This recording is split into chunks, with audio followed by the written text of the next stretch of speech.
Good one. All right, welcome to Hunters Hangout. Woo! This is season 11, episode 3. It's good to be back in the saddle again. I mean, it's been a long, cold winters here, so I'm glad that we're all back and get into the Hunters Hangout shows again. And we got the set design show, which is one of my favorites, and we have some really great set designers here for you. And we're going to turn it over to, I think, Pandora's going to let us know what we have to win tonight. Hey, everybody. Welcome. Super happy to be here tonight. Thank you for being here, and thank you so much to our sponsors for, once again, providing us with some awesome prizes. And there's a ton of them tonight. So I'm going to roll through these really, really quickly. All you have to do to win tonight is to ask a question of our guests. That's it. It's easy. So ask your questions. Please don't forget to go to StreamYard.com/Facebook to give the app, our streaming app, permission for us to be able to see your name. Otherwise, when we put them up on screen, we can't see who it is. All it'll say is Facebook user. So StreamYard.com/Facebook. So tonight for our prizes, we have from Halloween Shirt Company, a free shirt.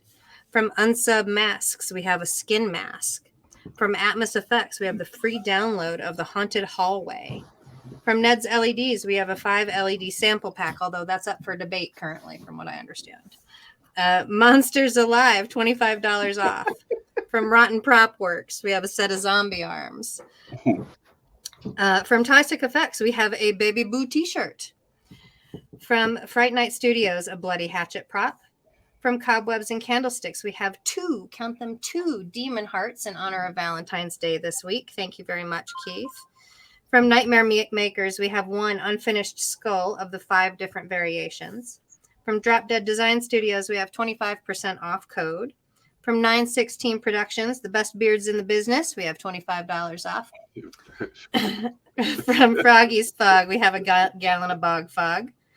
From Horror Ornaments, we have one ornament. We are not entirely certain which one that is, but it will be a surprise. You will have a surprise horror ornament for your tree. From Fright Props, we have $50 off. From Scare It Badges, we have 10 badges of your choice. From Haunted Hills Production, we have the Necro Nurse Mask. And from Monster Misfits, last but not least, one bottle of his fantastic monster blood. So thank you again so much to our sponsors. Woo-hoo! Yes.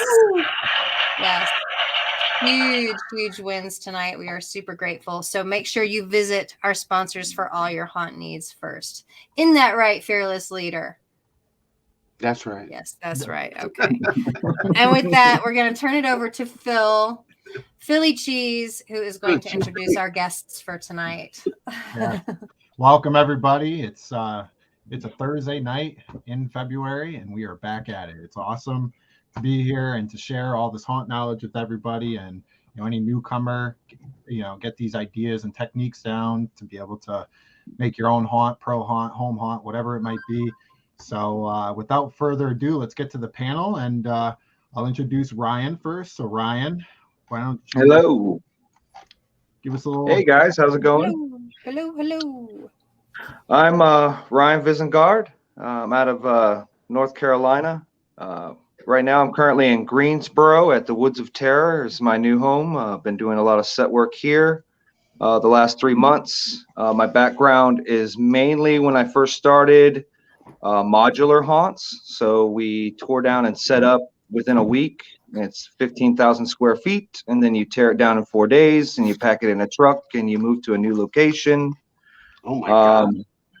So that's how I started doing it professionally. I was into it with the JCCs when I was 14 and 15, 16, down in Florida.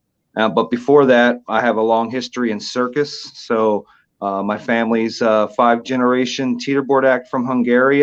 My mom's a 2-generation horse act from the States. My dad or my grandfather was a world famous horse trainer. So entertainment's always kind of been in the family. So and now I scare people instead of making them clap. So that's my background. How long have you been doing this now for? I'm 32 years in, but 28 years professionally. Nice. I I started acting, and then I met a guy down in Florida named John Resnick, and he was like, hey, he saw my potential in art, and then he just started teaching me everything. And like I said, we started with modular haunts. I did that for about 8 years. So we were in like shopping centers, malls. I even did a couple in a tent. So I've kind of done them anywhere. So Awesome. Very Well, thank cool. you, Ryan. We'll come back to here in a little bit to show the work that you worked on. And I wanted to, before I pass it over to Rania, for those of you that don't know, the StreamYard link was posted in the comments. Please, click on that link, share your name, rights, or whatever from Facebook to it, so we can see your name when you guys make a comment. So, without further ado, Rania, why don't you give us a little background? Rania. Hi, it's good to be back. Good to have you back. Holy cow! Yes, I'm Rania Peet, and I work for Markoff's Haunted Forest out of Maryland. I got started doing set design probably 20 years ago, working in raves, actually. Started being creative in the rave scene, which led to just a world of craziness and music festivals, which is now the big thing. And then did a yard haunt in 2014, which was out of control. Yes. The garden, which was like front page news. And then that led me to Markoff's, where I immediately got a job as soon as I showed up. And I've been working for them since 2016. And it's now my favorite thing ever in the whole world. Nice. Yes. That is awesome. And I'm done with raves. I cannot deal with that stuff anymore. But I hope to be haunting forever. It's the best. Where would you say that you get some of your inspirations from? Was it from the raves? Oh, 1000%. Yeah. I mean, working in raves and music festivals, it opens up the creative palette in such a huge way. So I was used to building very large props and just building huge scenes, doing stage design. And so then when I got into the forest, I mean, I always loved Halloweens, and just like Ryan, I actually volunteered for haunts like when I was a teenager in the JCs. So I think I was like a teenager, and I was volunteering, and they wanted us to act, but I hated acting, and I just wanted to get behind the scenes and see what was going on, and that's where I fell in love with it. And then many years later, got involved. I've always loved Halloween, so yeah, once I found the haunt world, I fell in love. It's the best thing ever. Yep. But everybody out there, haunters for life. That's right. Yep. Awesome. Well, thank you, Rania. We'll come back and show some of your work. All right. So next up, we got Alex and Amanda. Hello, guys. Hello. Hey, guys. Hi. How are you?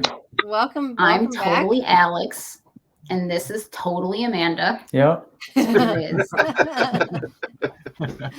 want to start? Yeah, sure. I'm Alex Tuttle. I've been doing haunted house work since around 2012, I think. I started with Eric Soltis at the Amity Road Horror in Connecticut.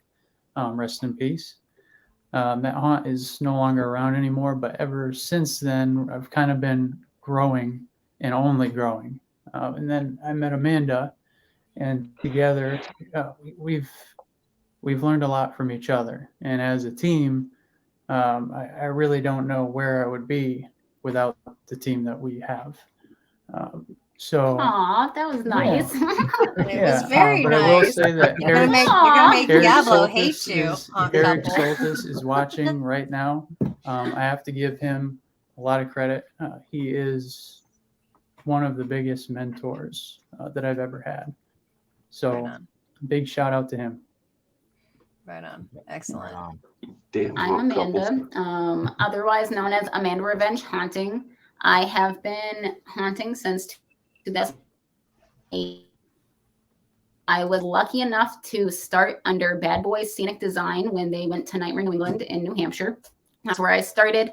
In 2009, Spooky World joined up with them, and then I learned a lot more than I ever thought I would learn. And then I kind of took it and ran with it. and I started building sets with them. And I remember turning 18, and it was like a big thing because I wasn't allowed to use power tools or climb ladders at the haunt. And I came to the haunt on my 18th birthday to climb ladders and use power tools. And then I left. I was like, oh, happy birthday. Have fun with the rest of your day. Bye. I just left. And I do a lot of things. I act, I do makeup, I do costuming, I do management, I do training in all departments. I do escape rooms.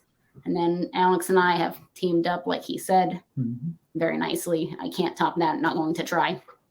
And we're now at Legends of Fear in Connecticut, and we're building some crazy stuff there. Wait, you're where? Where is that? I've never heard of that place. Yeah. Where? Who is that? Who is that? Is it? Yeah, I think. Yeah, he's Choo Choo. Yep, that's him. There he is. My home Phil's a parking guy.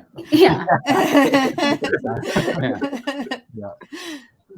Yeah. Well, thank you guys. Well, like I said to the rest, we'll come back and show some of your work. But let's get into the good stuff. Let's get into Ryan. We'll start with you. All right. So when you get into designing a set, where do you start? You know, a lot of times I use music, and then I use, of course, visuals from films. I have a lot of behind the scenes books. So generally I try to go in and I kind of create a story in my head, because a lot of times whether the audience or the attraction itself is going to have the same story is kind of mute.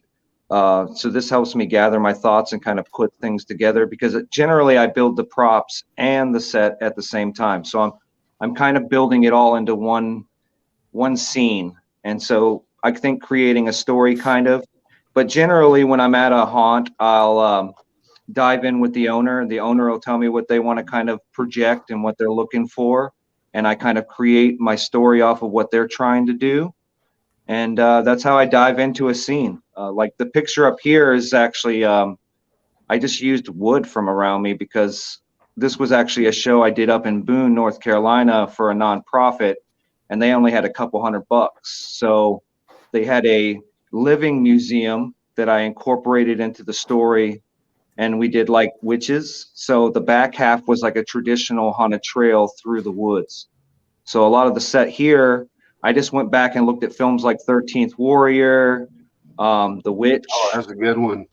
So I tried to, like, you know, I get inspired. And a lot of times when I'm setting the scene up, I'll play the music from the film, because it's like a visual cue for me. I'll remember, I have a tendency that it's like a photographic memory. I'll remember the whole film while I'm listening to the music. So a lot of times that's how I'm kind of forming the scene itself. So that's kind of how I dive into scenes. Well, when you make the scene itself, do you just look at a spot and say, oh, this is going to be a perfect spot for my set, my scene right here? Or do you just do it and then build around and put the branches? Was the branches already there, or did you add the branches? Okay, so like say this, for example. So at Woods of Terror, they had already started on a pumpkin scene. So they had a whole bunch of pumpkins.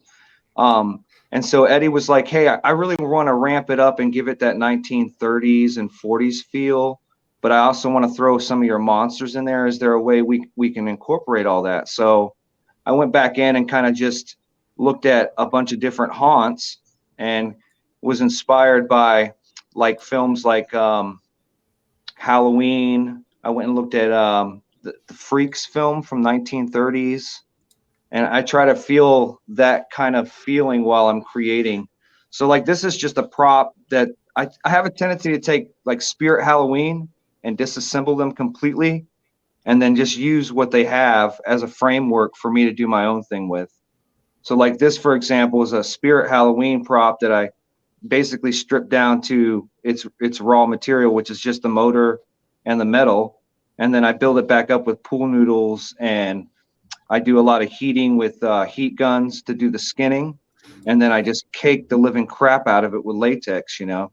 And so it's a lot of fun to create the props and the set at the same time. So And you get to stick it to Spirit for copying all our shit in the first place.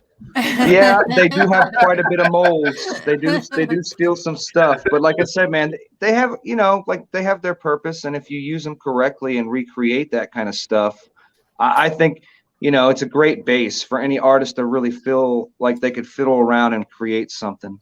Right. This was a set done with John Resnick down in Florida for a laser tag commercial for a place called Livingston's.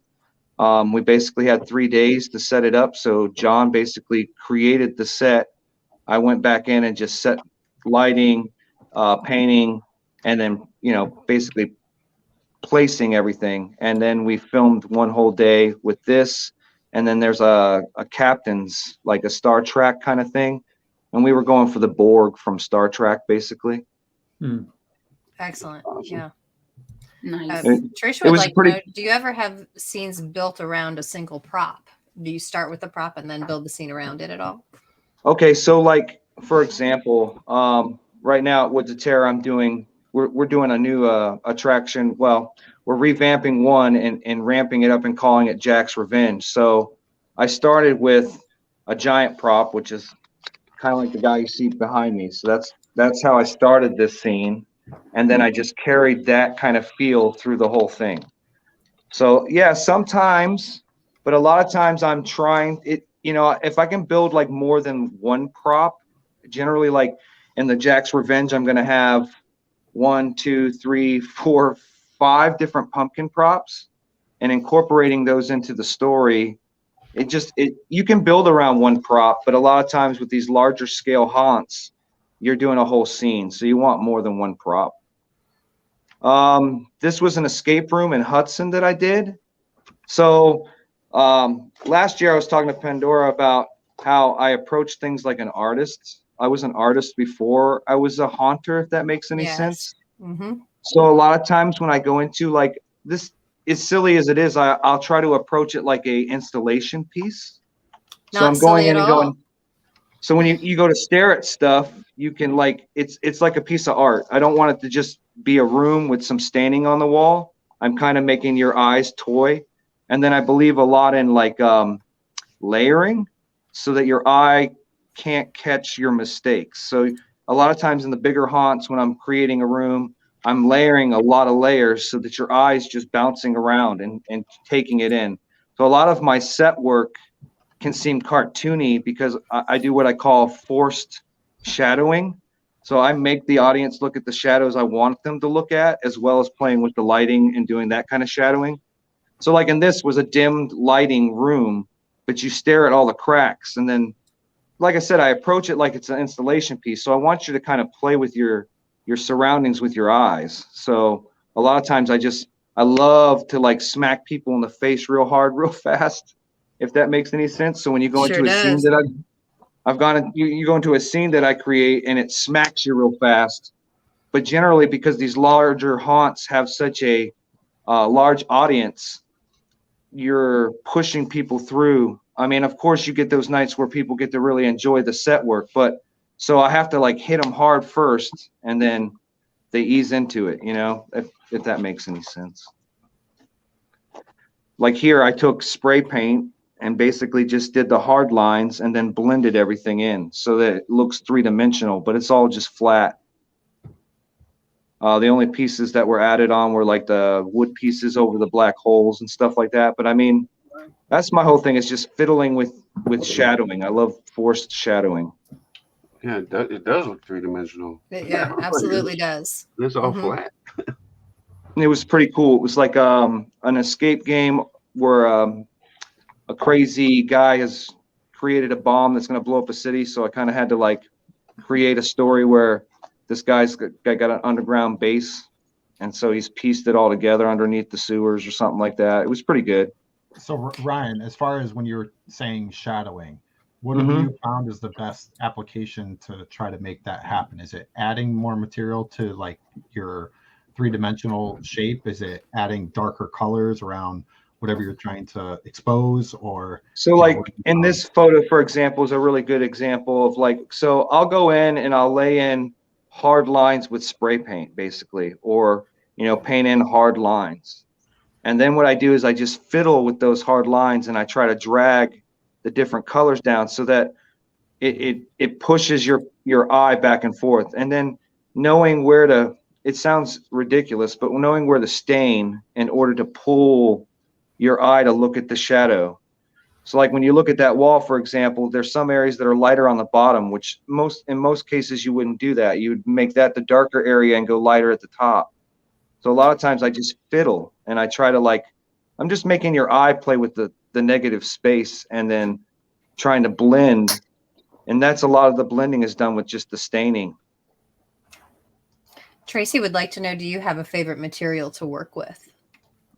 Actually, since I did modular haunts in the beginning, I kind of I've called myself like the MacGyver of haunts because I use what's around me or what they already have. I just repurpose it. So a lot of times I'll take a lot of their old props or a lot of stuff that they don't know what to do with, and I figure out how to incorporate it back into a scene and repaint it and make it something new. This was Tweetsy Railroad. Once again, they're just 4x8 flats, and it's all about perspective and shading. So this was going to be for a Dr. Peppercorn. It was a silly story that we were doing at Tweetsy Railroad. I worked there for 10 years as their technical director and their Ghost Train events coordinator. And so we had to set up all these walls and stuff out around a track because they have a 3-mile track with a train that goes around. And each scene we had to tell a story. So we had this character that had a rainmaker called Professor Peppercorn. And so I wrote a story about him. They got rid of the character and basically hired in a magician. And so I kind of incorporated that in the story. So this was a set that I had to create for the first scene going around the track. It was like a mad scientist lab. It's like 8 4x8 flat panels. Just basically I put hinges so that they could bend and move in different directions so that I could kind of set it up to where it looks 3-dimensional once again.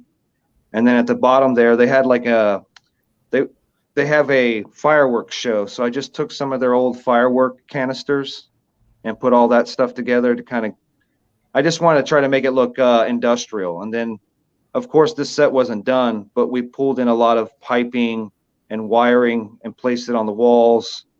And then we had to basically set it up and tear it down every single night. But once again, it's like I said, it's the hard lines. So your eye goes straight to these darker spots. That's why I try to do the hard lines, so that you're playing with that space. It's great. I mean, seriously, scenic painting 101 happening right there. Incredible. And this was that same commercial. This was a different shot. Once again, I didn't do any of the set work itself as far as the setup, but I stained and basically lit it and staged it. So it was a team effort. We kind of came up with it together, but John was the one who basically pieced it together from stuff that he had around. Awesome. There you go. There's a modular haunt. That's how it starts. So you got 2 days to unload a bunch of walls. We had I don't know, somewhere around 600 walls. And back then you didn't have the Luan. You had the good old heavy plywood. 3/4 inch ply. Oh yeah. Oh yeah. And we made big old walls, and basically you pull the semis in, you get some labor help, unload everything. And then the next day, John would be like, hand me a wall to the house, hand me that wall house. And we just set it up in 3 days and place everything in place, and then basically stage everything and make everything ugly and pretty again. But yeah, you want to talk about a school of hard knocks. That's a completely, there you go. So that's what a modular haunt looks set up. So, it's a lot like a normal haunt, but the thing is setting it up and tearing it down within a week's period is an insane task. That's a lot. Ashley It would like be to know, just me. what do you Yeah. recommend for beginner-friendly products when trying to paint the walls? Going back to the scenic painting for a minute. Believe it or not, I'm an advocate for the cheapest stuff if you use it correctly. So Heck yeah. a lot of times my black spray paints from Lowe's and Home Depot. It's the cheap stuff, 98. Well, it was 98 cents. It used to be. Now, Yeah. now it's like $200. But so I'll use, the cheap spray paint from Lowe's. And then a lot of times I use the Midwax. So I just experiment. So at home, I'll take a bunch of stuff and I'll set up a wall. And if I'm working on a certain project, I'll experiment for an hour or two just to see how that material will work on the wall or how I want it to work. Or, a lot of times I'll put like plaster or I'll do like the popcorn texture just to see how it runs. So a lot of experimenting at home. And then when I come in, I kind of have a game plan and tackle it. Sean would like to know, do you have to change the setup depending on the venue size? I assume he's talking about the modular. Yeah, it just depended. There was 2 years we were inside a mall and we were they were going to tear out this one whole section. So we had a restaurant that went into an old police holding area. So we kind of had to fit the haunt within that. So a lot of times the modular haunts, you can finagle, but we tried to get like cattle barns that were open spaces. And a lot of times when you're setting up modular, you want an open space where you can do like almost a horseshoe design so that your actors and your lighting and everything is in the center. And the outsides are basically your exits. So you try to get as open as you can, but there were quite a few times where we had to do it inside buildings. And you can kind of, because of the fact that you're a modular haunt, you can move whatever walls you want in to stage whatever you need.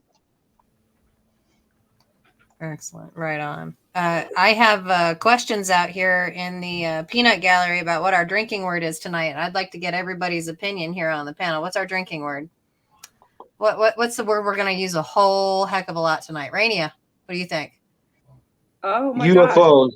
UFO? You're not using that a lot. Aliens. Aliens. I come back to me. I don't know. All right. Detail. All right. I'm gonna All say right. detail. Paint. Let's go with paint. I agree with you, Keith. Paint. Paint it is. Paint. Tonight's drinking word is paint. So Paint. cheers to everybody with all our paint tips that are upcoming, especially Scenic Paint 101. Mm-hmm. I've only been Paint. online for 30 minutes. Cheers. All right. All Oh, right. looky there. Who's that? Who's that? I didn't send you that picture. I know you didn't. I loved it though. You look amazing. I like that. Ooh, the big door. Big All ass right. doors. Talk about the big ass doors. Tell us about that. Big ass doors. Well, they were there when I started working there. I think the doors themselves are from Ozzy Osbourne tour, I believe. It could be someone else. Nice. There's a few things in the haunt that are from all kinds of bizarre places, including that tour. They were there, and then I convinced them to build giant slab walls on each side, and then to build these giant Viking swords. So those doors, that scene in and of itself is about 25 feet tall. Oh wow, incredible. And that is the entrance to Viking Village. The swords so Perfect. so make it great. Yep. So Were the we'll know swords what they're made inspired? from. They have 3 swords in what? Oh, Switzerland or Norway? Were they Yes, inspired by those? Yes. Yeah, when we decided to build a Viking village, I got online, did some research, and saw a picture of the 3 giant swords that are somewhere over there. And I was like, let's build giant Viking swords. And they were like, okay. So they went and got a tree and they sent it to the mill and cut them down. And then one of our sculptors, very talented sculptors, Jason Alpern, created the sheaths. Is that what they're called? At the top, out of foam. And then we got some heavy machinery and stuck them in the ground. Incredible. And that's the entrance to Viking. look Inside great. the doors is a laser vortex and a rocking tank. Sweet. Miles would like to know, Hessian Manor would like to know what kind of hinges are on those doors. I doubt there's any hinges, probably just a screw or two. Okay. No, they don't Bubble gum. move. They're just, they're stationary. There's some Okay. serious lumber going on back there. Gotcha.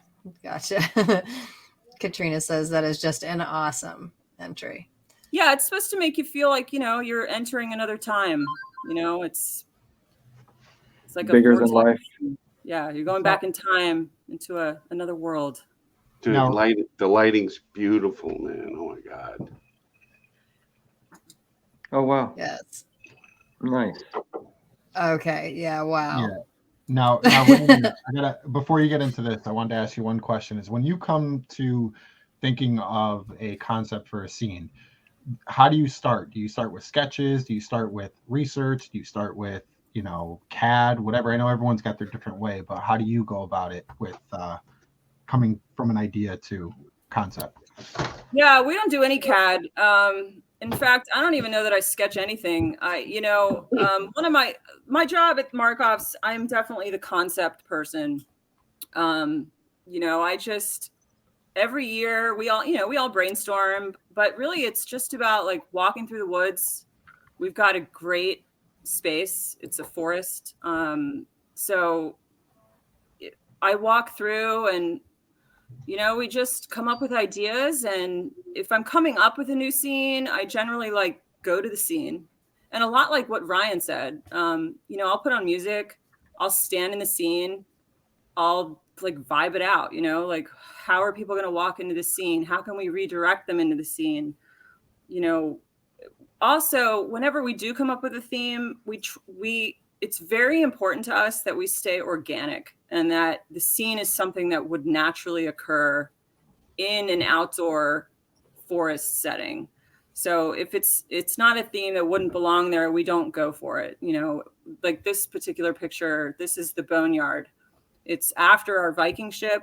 I didn't actually make this, but I wanted to show it. This is from Jason Alpern. He's another one of our sculptors. The boneyard, wow, it's filled with bones, real and fake. And, the boneyard's been there for a while. And then I was like, why don't we walk through a giant skeleton? And so then the guys, we have a huge team of really talented people. And the guys were like, all right, let's do it. And so then the sculptor, of course, did some sketches because you really have to when you start working on that level. And then they got it into the CNC to carve out the rib cage. Okay. So Yeah. those guys definitely did some sketches and got it digitally done. And then it's a big team effort at Markov's. There's a lot of different people that bring their specific talents. And when everybody works together, it all comes to fruition. Caves. Yeah, this is one of my projects that I basically did all by myself. I had a little bit of help from the beginning, but this fucking cave was such a pain in my ass. It's inside of a shipping container. We have we have a cave scene. It's 3 different cave scenes, 3 shipping containers. And in order to get away with going inside of containers, you have to have a container and then it's open, and then a container and then it's open, so that you only have a certain amount of space with the fire marshals and all that. But this particular cave is the center cave. I built it using just 2x4s inside. We started framing it out at different angles. Just screwed them basically right into the metal of the shipping container. And then once all the angles were done with the 2x4s, I covered them in chicken wire, and then covered the chicken wire in scrim, and then a ton of spray foam, and then a hard coat, and then paint. And there's a suspension bridge that Nick Markov built. So it's definitely got that theme park vibe. When you go through it, it's like moving around. It's very creepy in there. How'd you get the dripping effect? Is that from the paint or is that from I don't think it's foam, but in the top there? Yeah, no, it's foam and the hard coat. Oh, the hard coat. Okay. Yeah, it's a combination. But yeah, a lot of it's the foam. You spray it on, you just sort of let it cure, and it just sort of starts to like fall down a little bit, and then you cover. How much spray foam did it take to do that? That's what I want to know. Probably 3 systems, those double tank systems. Right. Maybe Damn. 3 or 4 systems. It was a lot. Yeah, because there's multiple layers. Oh, that looks That awesome. one, it gave me a shoulder injury. Never again. The lighting on this and the photography. Wow. That's Wow. Paul Brubacher's church, the Church of St. Paul. Mm-hmm. That's been there forever. It's like the center of our haunt. When you come through the church, the other part of the haunt goes under it. So it's like a big winding, there's a crypt underneath it. So there's like this whole winding thing to it.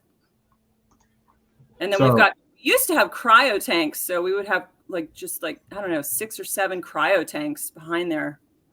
And the cryo would just like flow down the hill. But now I think. Speaking of lighting, Rania, what type of lighting are you guys using in your scenes?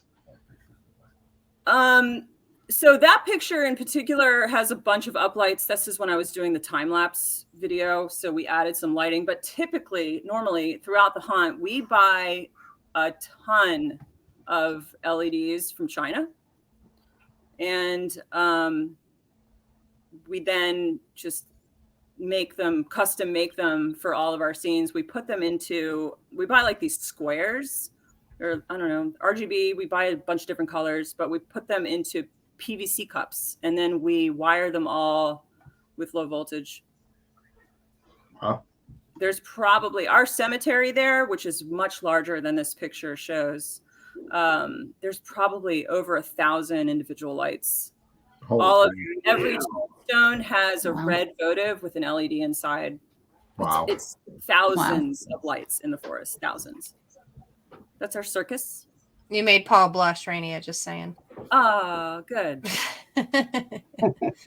That's great. That looks awesome.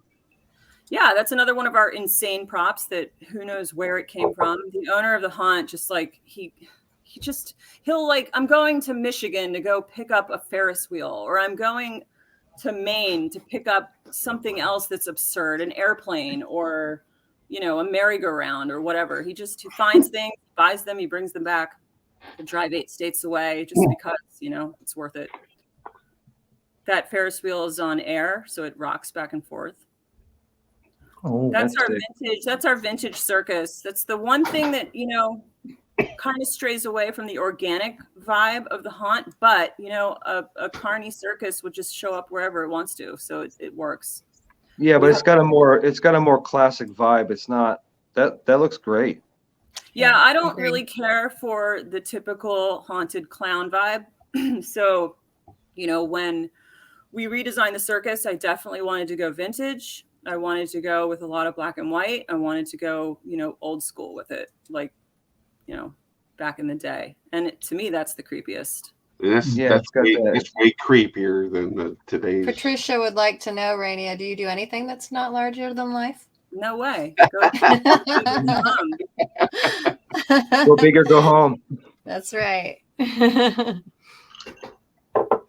Incredible. Yeah, that's the wagon, the circus wagon. We found a trailer, I think, that had just like these old vintage wheels, and then we just built a whole box on top and then painted it red, put some vintage lettering on it. We bought an old, a Model A from a dealer in Virginia.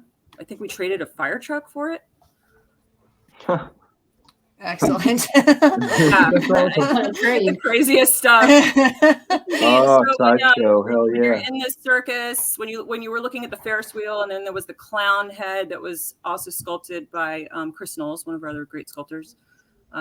This is the inside of our giant circus tent. So the first half of the circus is outside, and then you go inside the clown head. And I wanted to do a like a vintage oddities haul with like a freak show. What's the A acreage lot of of that- knockoffs again? A lot of Rania? that inspiration was from the that TV show, American Horror Story, the circus episode. God, I got to travel with the sideshow for a little while.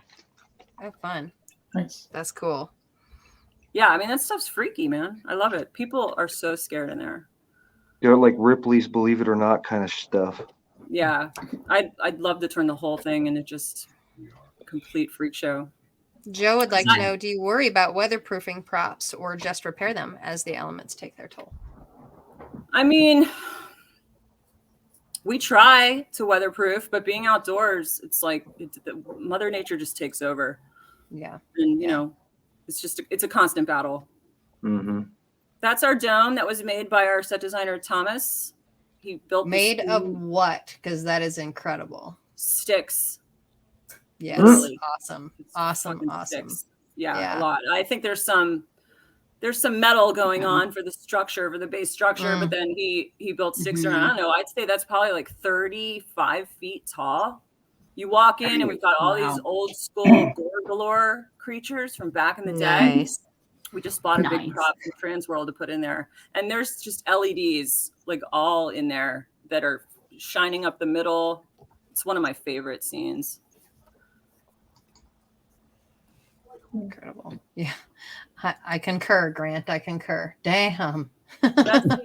That's as soon as you come into the haunt, that's the first thing you see. You walk underneath it, you go to the right, it's about 25 feet tall.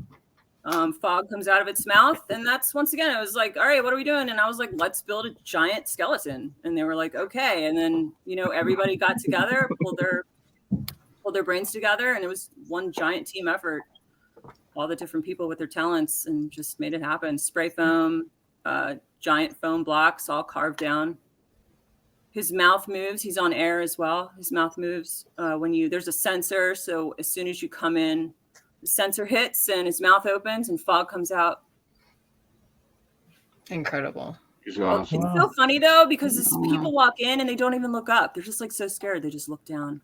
That drives me crazy. It's so hard to get them to lift their chins.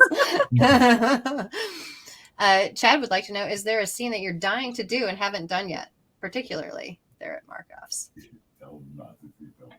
No, I'm not going to say that. No. Dude, I was thinking about what you guys were talking about earlier. Not that, right? Oh, aliens? Yeah. No. Oh, we have a UFO. No, talk about what your house is full of. What is my house full of?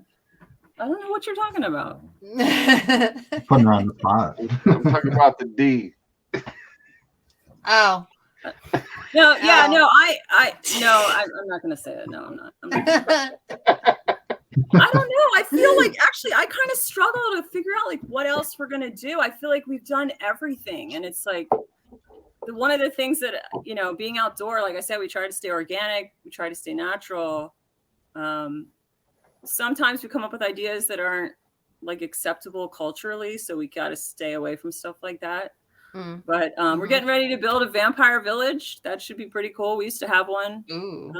Then we used to be 2 trails, and then when COVID hit, we put them together and we just did 1 trail. And so we had to get rid of a couple scenes, and then we would make it hybrid on certain nights, and we just kept it hybrid. So now it's just one very long trail, almost a mile long, I think. Yeah. Hessian Manor would like to know, how do you get the fire and safety marshals to approve this for safety? Approve what exactly? Well, I imagine that he's probably talking about things like 35-foot stick domes. Sweet talking. So much sweet talking. They love us.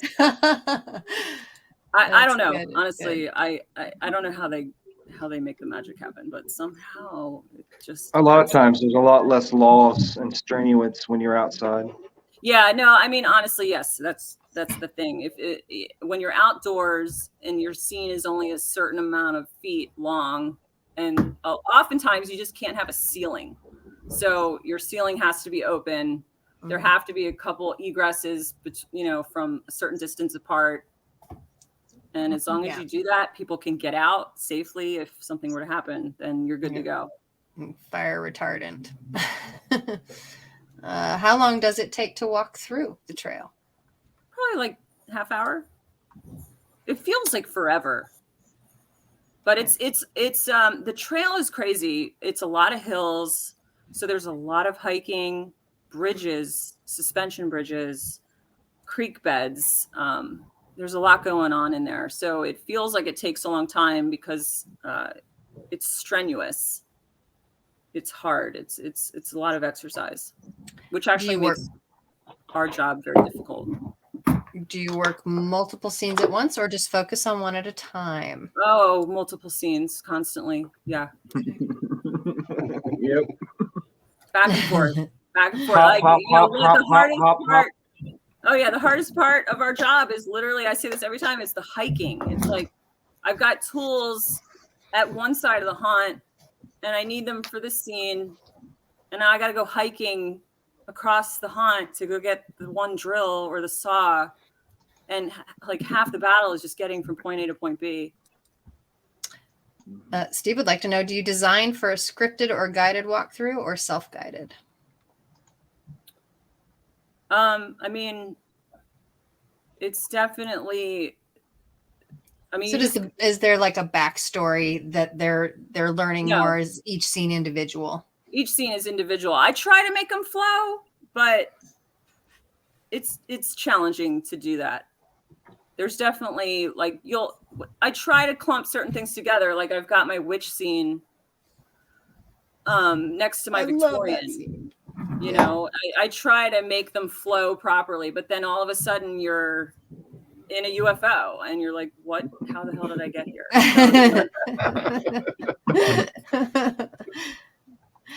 Chad would like to know, I'm guessing with suspension bridges and creek beds, it's not 100% ADA compliant. How do you get around that? It's definitely not ADA compliant, and I don't know. I couldn't tell you. Sweet talking. We just aren't. Awesome. Well, thank you, Rania. We'll come back to you here in a little bit. I don't know. Yeah. All right. Alex, Amanda, we're going Hello. to Hello. start sharing some stuff of We're starting here. Well, where do you All guys right. want to start? So, yep, that's it. That's the whole thing. Yeah. Yeah. No, that's a good. That's good. Yeah, that's good. That's good. we have treats. Looks Yeah. great. I like it. So this, yeah, I this is know. it. This is it. You This is know, what we rave did. reviews. 100%. So this is kind of the remnants. This is kind of the remnants of what was, I believe it was a clown scene in years past. A lot of the props have been taken out of the scene. A lot of different aspects have been taken out. So this is just a raw structure that we had to work with to make something new. So this scene is on our hayride. Legends has a 45-minute walking trail, just about, depending on if you run or pee your pants. And then a 30-minute hayride. So this was one of our challenges is we did a big overhaul. What year was that? Phil, what year did we change a lot on the hayride? Do you know? 2019. 22, 21, something. 21. So we Whatever ended up year. designing a giant drive-through pirate scene. Mhm. And so we had to turn clowns into pirate village. And this was the only structure that we had to work with At the time. at the time. You can skip that. So then what we did is we created a miniature model. I am a really big Lord of the Rings fan. And when they were making Lord of the Rings, they did a lot of miniatures. So I got super inspired by that. And I was like, let's make a miniature for our pitch meeting at the haunt. Yes. And then so we started making miniatures. Mhm. So that's the miniature off that building. Incredible. Yep. Chris says, can't wait to see y'all back at Legends this year. Hyped to do some content. Heck yeah. Mm-hmm. So then that is the building refurbed. Yep, we skinned the front. We cut plexiglass windows for it. We actually built a door for it. Additionally, we built a well. The well is actually on the inside. It's a wire wheel, just like, what do you call those? It's one of the giant spools. for wire. And we just kind of built around it with, don't remember how we wrapped it, but then we just cut out all the We the hand blocks. cut all those stones, Mhm. hand painted them all Yep. after they're glued on and made a little well. Oh yeah. Awesome.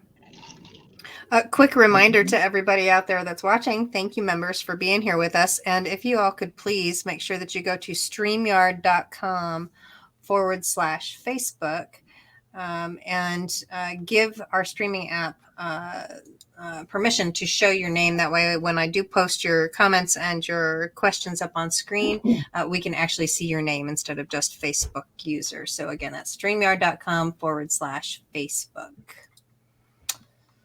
All right. So this is the Talking Turnip Tavern.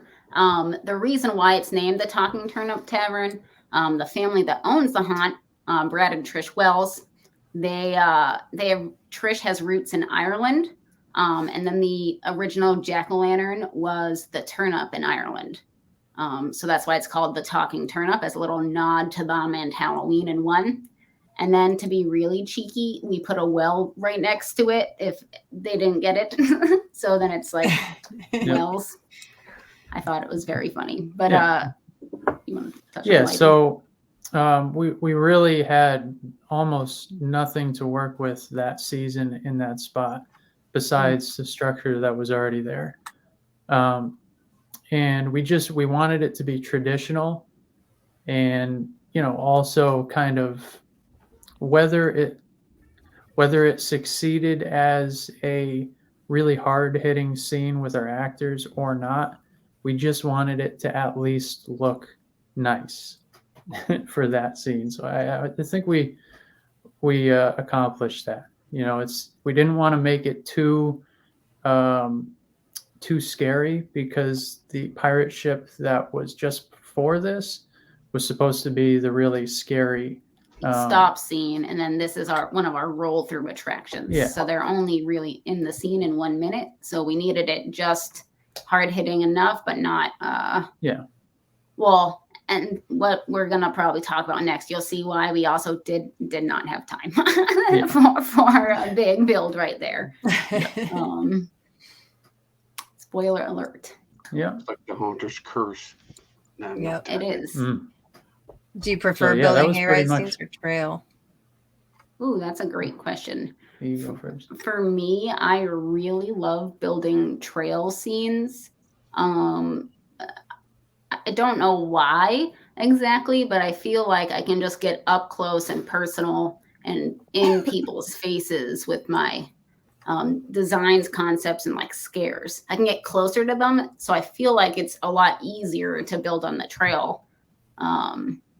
But hayride has its own different fun, so I'll let you go. Yeah, I'm definitely trail as well.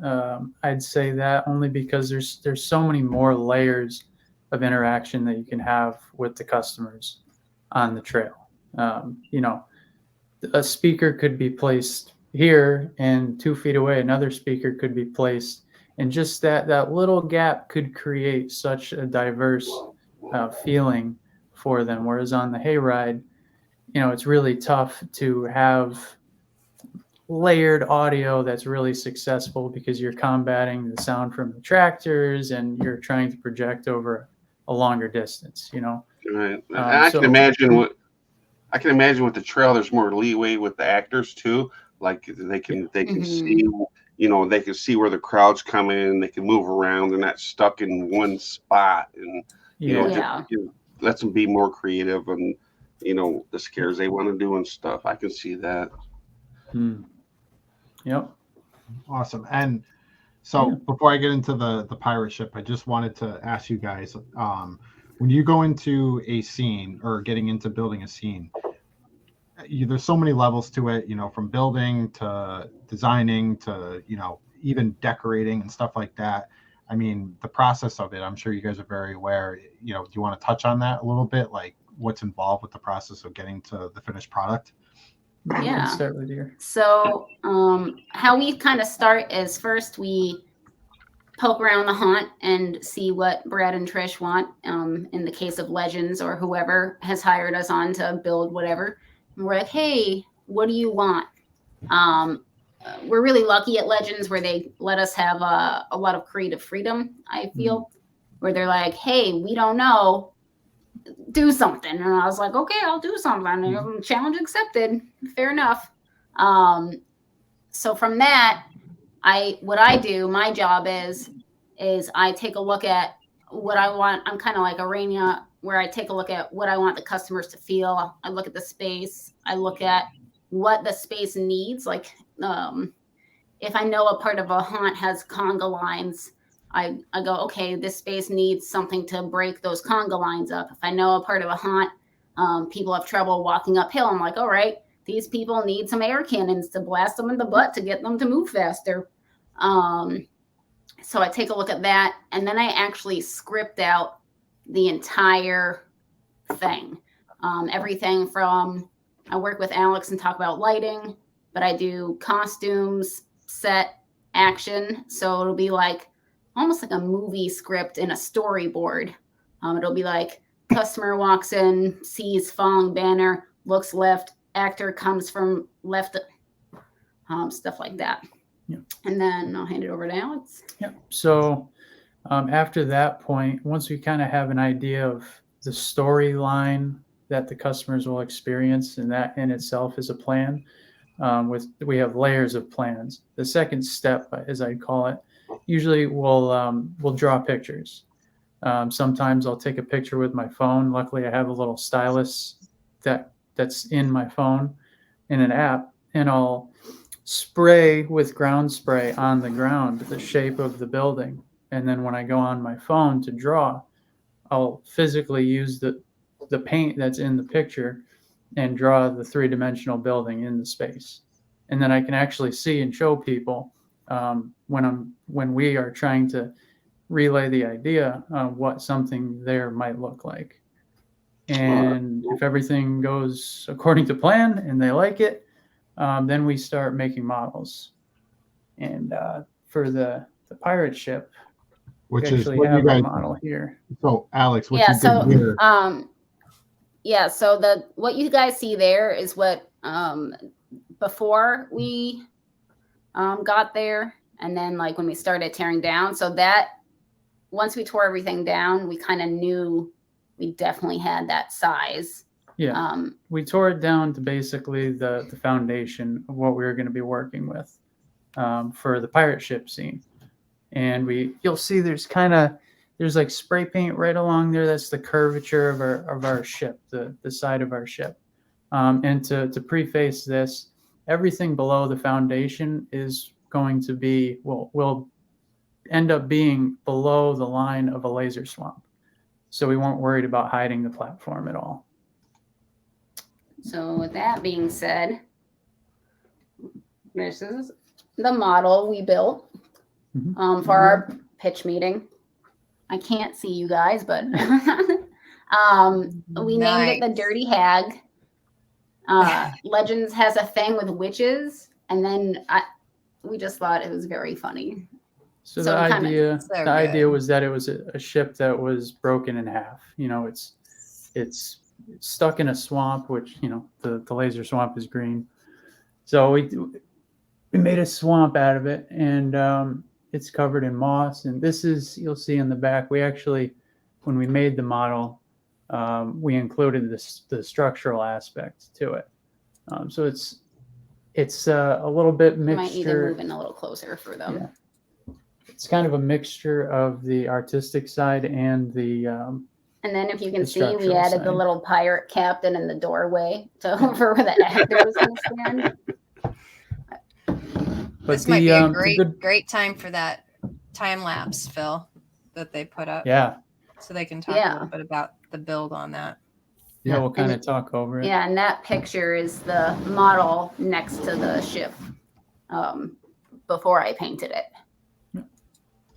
Incredible. Okay, let me go back. Hold on. And that whole ship was built on a team of about say five people. 5 people. And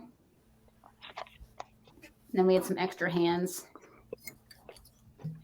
So everyone wants to know anyway, about paint because the natives are restless for the drinking word. So cheers to everybody. Lots of paint. Paint. So here you can see us building before we paint. There you go. See, look, I'm helping. So we're lucky to have a very experienced framer on staff who's really used to building structurally first and foremost. His name is Bob. He's a great guy.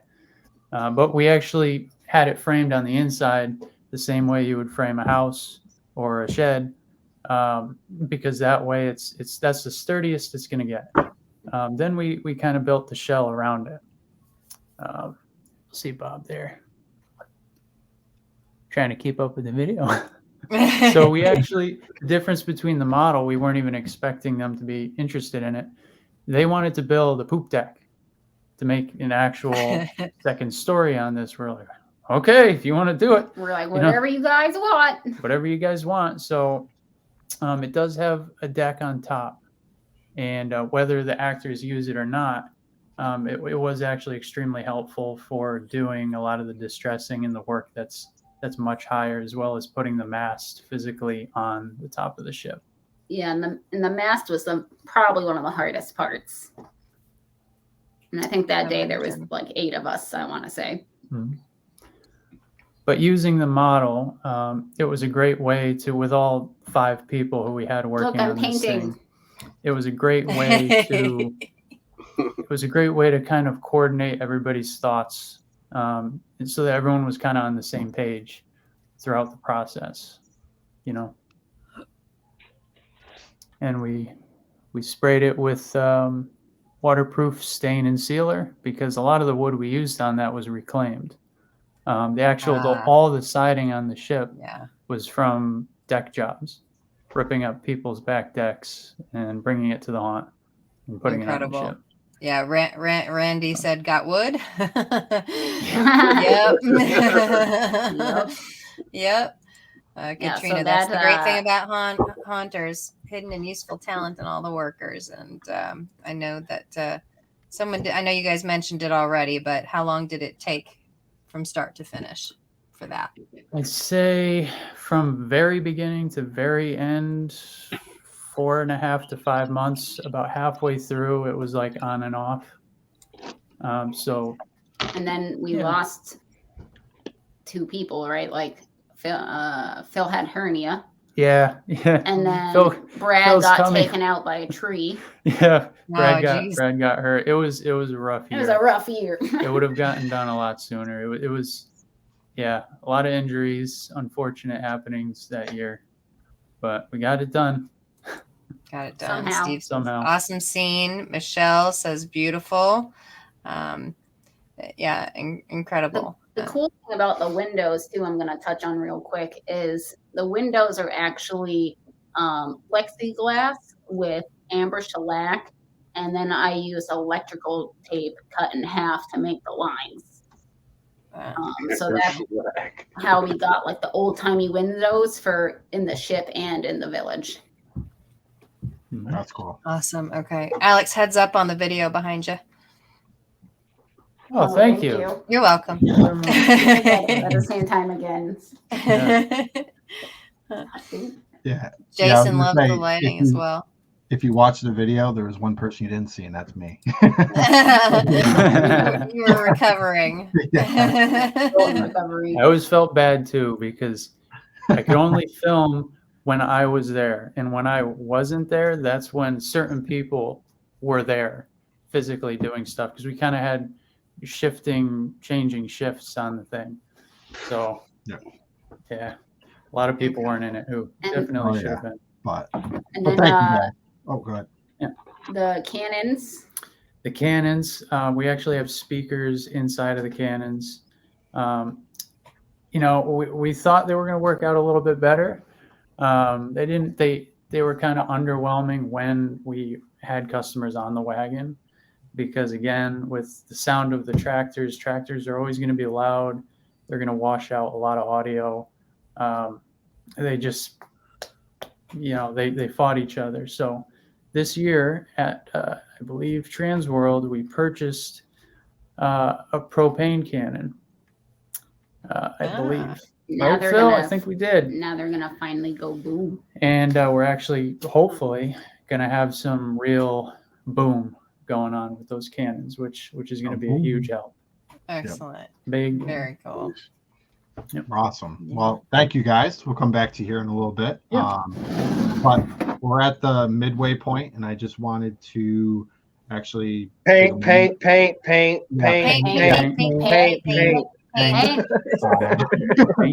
Everyone drink. Everyone drink. I ain't Those even been that waiting. don't know, our amazing sponsors are giving away free prizes. All you have to do to win a prize tonight is just ask a question to the panel, and it enters you in for a chance to win any one of these prizes on the screen. So many amazing sponsors, so definitely go out and support them. And yeah, without further ado, let me get back to Ryan. Ryan Magneto. We're coming to you, sir. So Ryan, Oh, boy. this seems clear from before.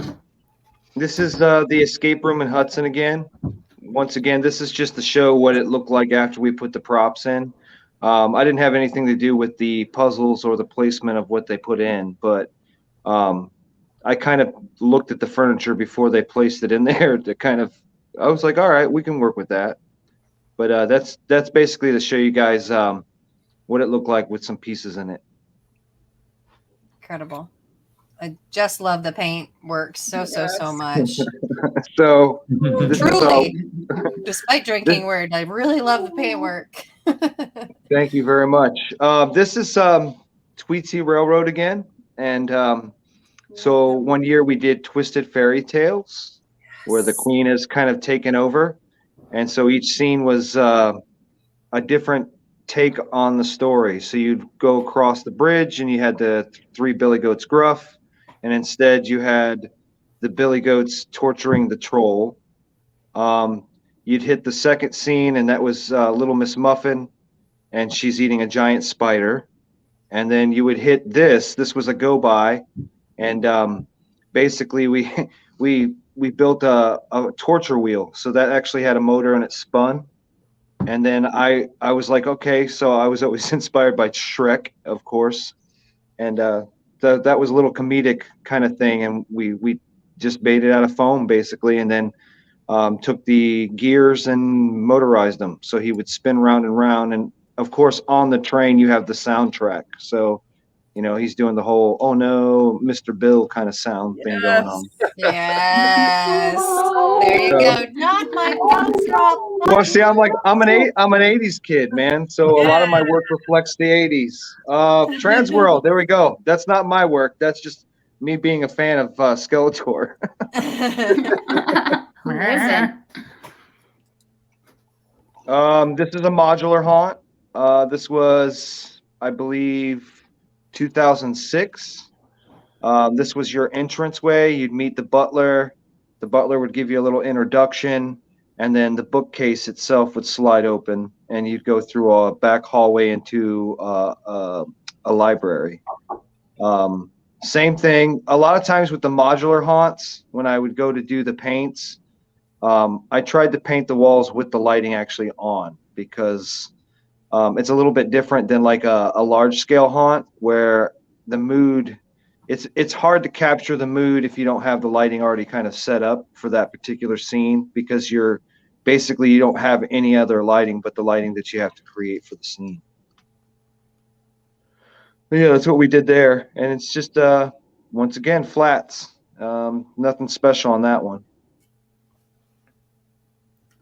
Oh, this is Woods of Terror creating a prop. Basically, once again, tore apart a Spirit Halloween down to its foundation. Took a bunch of the, Lowe's or Home Depot pumpkins, placed them in different places on the wire framing. And then I start building the upper chest area and stuff out of wire and Gorilla Tape. Gorilla Tape seems to be one of the best holding devices. I really enjoy Gorilla Tape. And then I start doing great stuff and plastic wrap on it. And then I coated the crap out of it in latex. You can see a lot of this stuff. It's usually on my Instagram, or you can go to the TikToks. You can kind of see what I do on the TikToks. I give everybody a little bit of a video. So here you can see that I've started doing the latexing. I'll use a lot of jute or real vines from around the place and then latex them. I'll do a plastic wrap first. So I'll take that 3 mil to 4 mil plastic wrap and place it where I want it, spray it down with 3M adhesive, and then start melting. And then I'll start coating it after that with lots of latex because I use great stuff, but I try to smash the great stuff down so that it doesn't look like your atypical great stuff. It drives me crazy when people just kind of get lazy with great stuff because it can do some great stuff if you use it right. It does its trick, but it doesn't adhere to the tape, and it doesn't like to adhere to a lot of plastics. So once again, covering it like, and I can't, it's like so much latex. There's a lot of latex on there, but that kind of adheres it all to itself. This is the larger guy that you can kind of see behind me here. Once again, this is at Woods of Terror. We're doing Jack's Revenge. So I started here at the beginning of the attraction, and I wanted to do a large scale creature. Of course, I'm always inspired by Alan Hobbs, and you can see that the old pool noodle trick works well when you're creating these large scale creatures. So I'll chop a bunch of the piping and stuff up, and then I'll place it on the wall, and then I'll build a framework. I'll sketch some of this stuff out. So like the pumpkin stuff, I sketched out a rough idea of where I wanted to go with it first to kind of give me the structure. A lot of people have a tendency, you have to know the human body in order to exaggerate it right, if that makes any sense. A lot of people will try to exaggerate the body, and if you don't know the muscle structure or what you're trying to convey, you can lose the design, and there can be stuff that's off. You can see the lower jaws, actually the Gorilla Tape, and then I'll take the great stuff once again, and I try to smash it down. And this is all done before I do the plastic wrap. Once I do the plastic wrap, I try to melt holes and stuff in it so that you can actually see what's underneath. So that once again, it's all about layering. I want your eye to kind of play with the space. That's kind of what I did to there. know, what do you think is the best armature for something like this? Well, you know, in an indoor haunt, if you do it correctly, that's all. The armature itself is all wood. So you got 2x4s, 2x2s, and then I'll use a lot of the A-frame, like when you're doing house framing for the joints, so that it holds it all together strong. But once again, when you're creating it inside, that becomes something different than outside. So outside, I try to use a lot of metals to do the framework for them because they'll last longer. If they're done in wood outside after time with the weather, they start to crumble and fall apart. Generally, the larger scale props outside that I make last anywhere between 3 to 6 seasons if they're waterproofed, and then the indoor stuff will last forever. It'll last as long as a Transworld prop if it's taken care of. But a lot of times I'm using, you know, simple products, plastic wrap. So if things fall off or they need repair, it's a real quick repair. So you just slap a new thing on there, melt it down, put some new latex on there, texturize it, and you're good to go. So that's what I'm doing a lot of times with the larger scale stuff. Excellent. This is just like the transition. So you're starting to see, so the roots are the voots, because I actually borrowed a technique. I took a little bit of Alan Hobbs, and I took a little bit of, Zombie Army. They have a video about how they did roots, or they call them voots, which is where you can't tell if it's a root or a vine. So we made a lot of those to kind of, once again, it's all about layering. The more your eye moves around, the less they can see. And a lot of times, because they're moving so quickly through the haunt, I'm just trying to hit them hard. So I'm putting a lot of stuff in one particular scene. The body itself, you can see I started doing the plastic wrap. I start melting holes in it. So once again, you can see underneath. And then it's just lots and lots of latex. The bottom jaw was made out of duct taped and chicken wire. And then, of course, the top is actually part of a Home Depot prop, I believe. They were like half pumpkins. So once again, I try to go around the haunt and I'm like, okay, how can we use this in a better way? How can I make something out of this? So I'll place it on top and just start building from that. So a lot of times I'll build off of what I've already put on from another prop. This is another one. We're building 3 of them. So this is toward the end. You can see that the bottom jaw is made out of chicken wire. And then I actually place the duct tape over the chicken wire. And then I lay latex, 1 layer of latex first to kind of adhere to the chicken wire and the duct tape. And then I do, whether it has to be great stuff or Loctite, I'll start building up the jaw area. And then that's how I built the jaw on this particular piece. Awesome. Chad would like to know, do you have a minimum amount of layers you like to have in a scene? So for instance, when you're building the scene and we look at this image here, is there a formula for how much you like to have in the background before you bring it forward to the main prop? So with the creatures, I'll do quite extensively. I'll do a lot of hanging stuff. I love a lot of hanging stuff that's kind of, it makes your eye hop around. It just depends on what we're trying to convey. So I do love, I'd say 3 to 4 different kinds of layers. So generally I'll do a hanging layer. I'll see like the walls are a layer to me. And then the lighting's actually another layer. So there's several different elements. I mean, all the haunters, you guys all know that it's a combination of all these things. So I can create really cool props, but if we don't light it right, which is a whole nother element in itself, you lose what you're trying to convey. You can see here, that's the lower jaw. I started building it up there. The hand itself is, once again, it's built up with duct tape and chicken wire and whatever I can find. And then I'll look at like let's say an anatomy book, and I try to figure out what the hand needs to look like in order to look proper as far as like structure wise. This is the second one. So there's, like I said, there's 3 of them. The structure in this is wood structure. What's cool about the pumpkin ones, because you know you're not having to create like a larger scale creature. They're kind of lanky and skinny, so a lot of the structure itself goes up relatively quick. Of course, I'm inspired by Nightmare Before Christmas and stuff, so I'm looking at that kind of elongated body structure when I'm creating these guys. And so this particular guy went up in a day.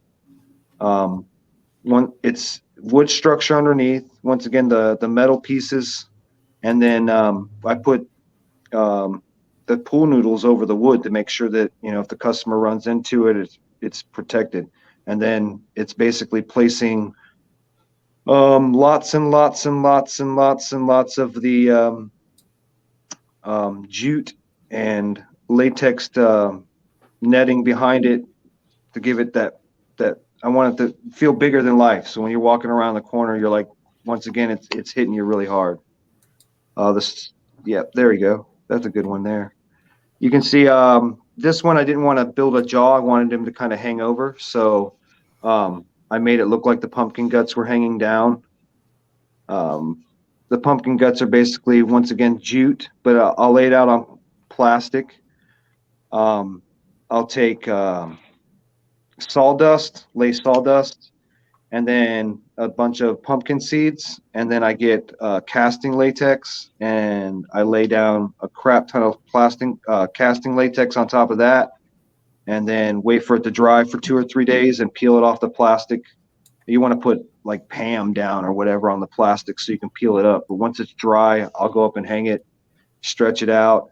And then we've got a real talented guy here that does makeup, and he does like the perma bloods, the different formulas. So he's been making me some stuff to make the pumpkin guts look a little more realistic.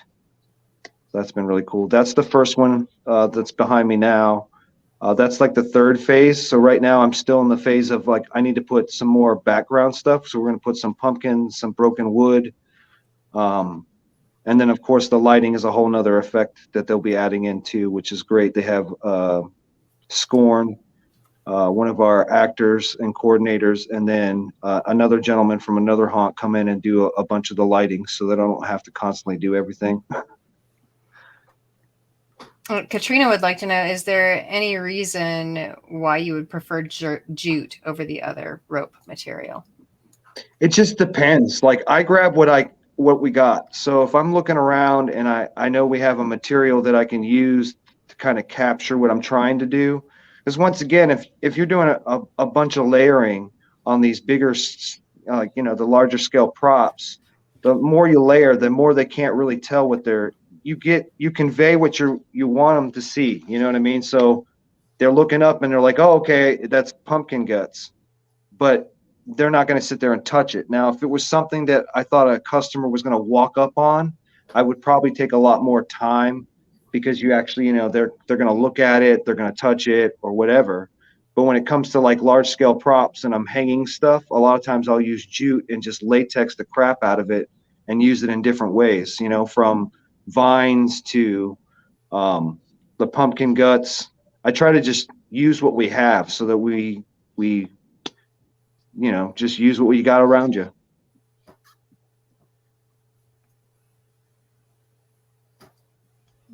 Awesome. Well, thank you, Ryan. If anybody wanted to check out your work, what's Facebook, Instagram, like you mentioned? Yeah, you can go to Instagram. I think it's Ryan Visingard at Instagram, or R Visingard 79. You can go on Facebook. You can find me there. I lurk around Haunters Hangout all the time. So you'll see me make a post occasionally there, and you can find me on TikTok. I do a lot of TikTok content just to kind of put stuff out there. Yeah, and please make sure you guys check out the description of the stream as well. We do have some of everybody's links listed in the description here as well. And of course, you guys can always pop over to Woods of Terror as well. We're always updating our website. You can see a lot of the work that's being done on their TikTok and their Instagram as well. Awesome. So cool. Perfect. Thank you so much, Ryan. Thank you, Ryan. We appreciate you, man. It's awesome. I thank you for having me. I love it every time. Yes. We love you, man. Right on. Thank you so much. Miss Rania. Hi. Hi. Rad. So what do we got going on here? That is our giant pumpkin. It's the entrance to the line to get into the haunt. So it's the entrance to our queue. All those people are standing in our front circle, we call it, which is just this massive circle that holds, I don't know, a couple thousand people. It's got three giant bonfires, and I'm talking giant bonfires. We have a mill at our haunt, so we get literal trees delivered to us, giant trees that we then put in the bonfires. So like imagine a fire that has wood in it. Each piece of wood is a tree in and of itself. Anyway, Wow. That's the front circle. That's the entrance to our queue. It's our giant pumpkin. I keep saying giant. Maybe that should have been the drink word.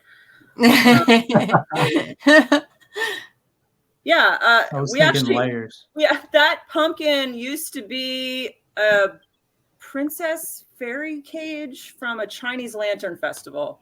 We got all this stuff from a Chinese lantern festival graveyard, basically, and we repurposed it and covered it in foam, and voila, giant pumpkin. It's awesome. Yeah, Man. Nice. we like to make things larger than life. Like we want you to be in another It's no world. wonder you wound up at Markups. Seriously. Big. Much big things. Yeah, Markups is massive. There's a lot going on there. Uh-oh. You knew this was going to come up eventually. Randall would What? like to know what happened to the mushrooms. They're in the witch scene, which you have not. I'm assuming you're going to show those pictures in a little bit. For sure. Yeah. Yeah. They retired to the witch scene. Okay, good. This is a picture of our newly renovated town, which is our second attraction on the other side of our farm. We have an old Western town, and we just renovated it this year. And that's actually inside the walkthrough. I wanted to bring the outdoors in. So it's a courtyard. That's super cool. Yeah. We've got a whole themed Western town going on over there. That looks so cool. Are they all walk-in scenes or are they facades? Those are facades. Okay. Eventually, I'd like to turn them into walkthroughs, but that's a lot of work. It is. So And in to due keep time, it in all due time. flowing, But I yeah, imagine this is it'll be like, tough. Yeah. you sort of walk by this. It's in the background. So it just kind of creates this sort of background environment to sell it. One of the things that like matters the most to me is that everything feels authentic. I feel the more authentic it is, the scarier it is. Agree. So, do some research and. Well, that looks awesome. Mm-hmm. I know Yeah, the lighting is. This is the fucking gorgeous. brainchild of David Harding, aka Brokeback. He's the one that handles the town. And Adam and I came over there along with Danny and Jen this year, and we renovated it and gave it some love. Incredible. The lighting choices in these are just the layering of the colors. It's beautiful. Yeah, lighting. I mean, that's one of the things that I obsess over is the lighting. Once again, there must be thousands of lights in our haunt and just hundreds of thousands of feet of low voltage wire. I try to, most of the time, it's a lot of ambers, especially in the town. A lot is flickering. We'll do flicker modules soldered into the LEDs. And we do all. Do you guys do like Disney and shrink down your buildings perspective wise? Great question. No, I don't Okay. really know. Like forced perspective. And at Disney, they shrink down all their buildings by I think by 3 feet or something. Do Yeah, I they? think it's don't know. Yeah, it's a 4 foot. Yeah, they shrink it down at the top to make it look. It still the looks the top. same size, but yeah. No, we don't do that. We just build the shit out of everything. Cool. That's awesome. Nice. Cool. Rad. Awesome. That is my boyfriend Adam. He works with me. We are a haunt couple. He's just not here with me right now. But that's his guns and ammo shop. We bought a bunch of replicas online. Those are like movie. Oh, there he is. There he went. I saw him. Saw you. Yeah, we bought a bunch of movie theatrical gun replicas for a guns and ammo shop, and we've got a prop on the other side where it shoots.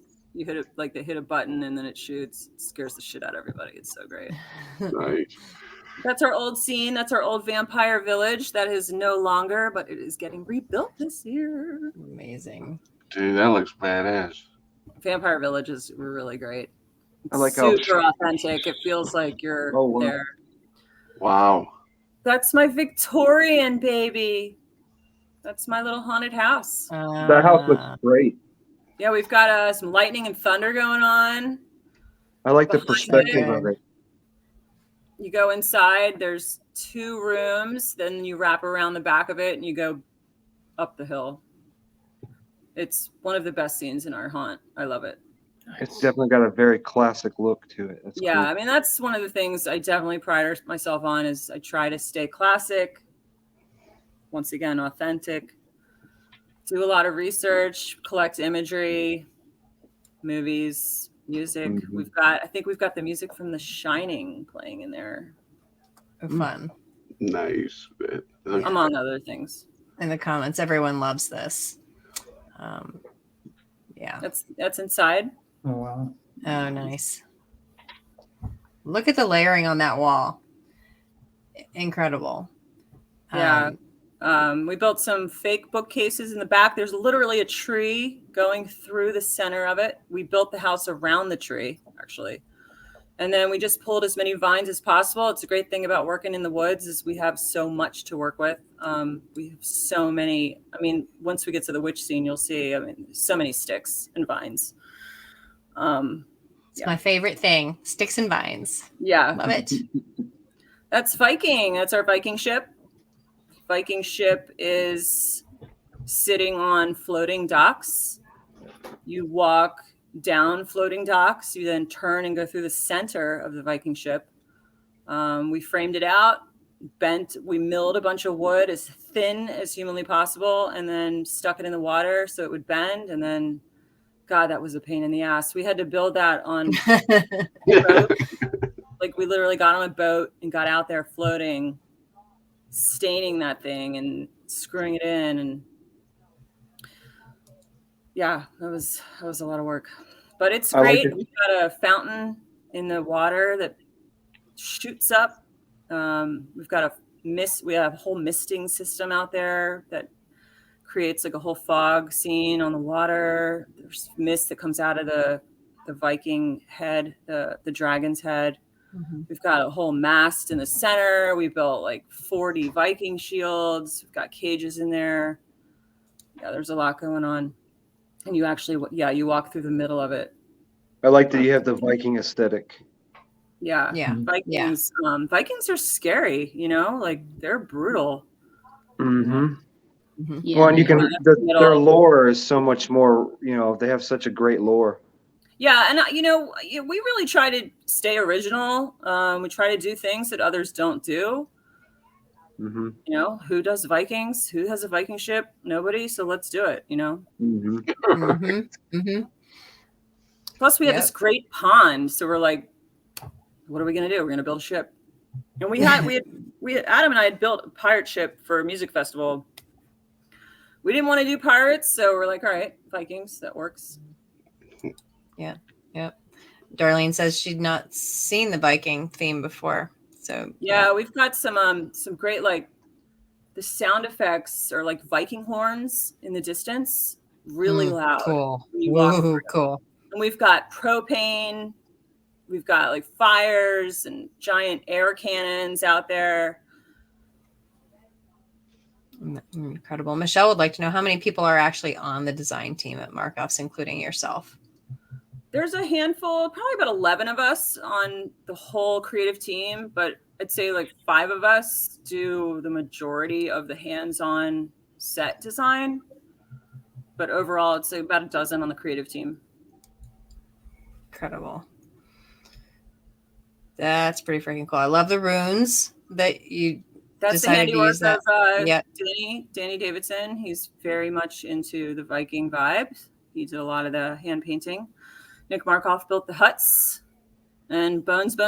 We have so many bones. We also have a farm on the property. So when animals get butchered, we keep their bones. Absolutely, as well you should. We use repurpose recycle. Always. And this is my baby. Number 1. This is our witch scene. Love it. Yeah. That's definitely eerie to walk up on. Mm-hmm. Yeah. So we've got, this used to be Pumpkin, and then we decided to move Pumpkin, which is a whole scene, just hundreds of pumpkins. And I was like, well, let's do a witch scene. I mean, we have to do a witch scene. We're in the freaking forest. So we had this hut, and, I stood back, put on some witch chanting, and, just sort of visioned the way that people would walk through. And we built like a whole ramp going out of the house. You actually come out of the house and walk down that ramp. But we had all these cool willow trees at the venue. So we cut them down, and they're super spooky. And we put a bunch of stakes in the ground and just put as many freaking sticks as possible everywhere. I'm just going to go sit meditative style right smack dab in the middle of that walkway bridge this coming October. I do it all the time. And then we bought a bunch of Spanish moss online and throw it all over the place. We've got a whole mister system happening on the ground with a big tank for the water that comes through and pumps the mist. So it's a very moist scene. I know a lot of people hate that word, so I thought I'd say it. We might as well go paint.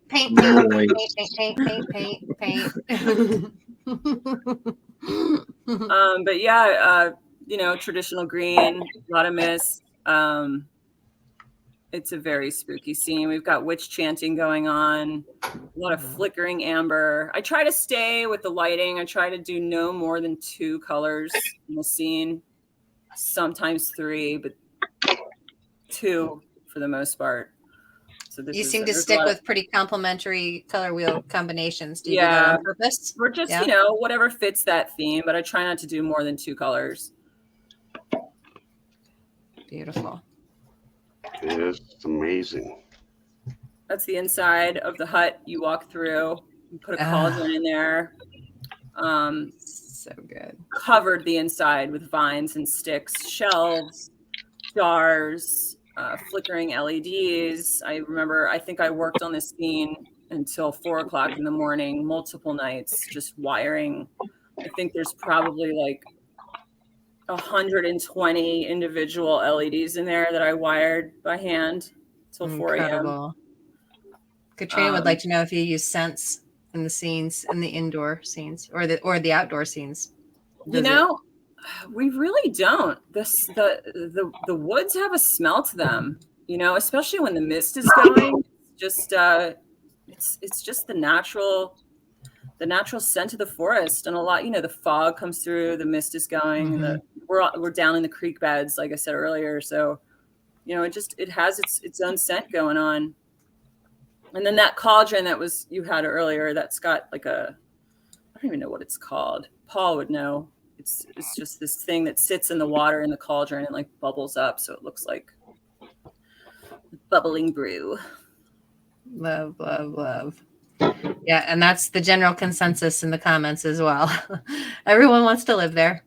Yeah, it's great. When we're operating, I tend to stick to that scene. It's like if everyone's like, "Where's Rania?" Well, probably Witch. And the actors always kill it. They'll like speak in tongues. We've got a well in the middle of it with a bunch of props that look like they're doing, you know, like a seance. We've got natural fire as well. We have we use a lot of natural candles in the haunt that we put all over the place to use as lighting, along with all of our flickering LED. Okay. We really like the vibe that the natural fire gives off. That's so we created this path. When you leave the witch hut, we created basically an entire tunnel made of nothing but sticks.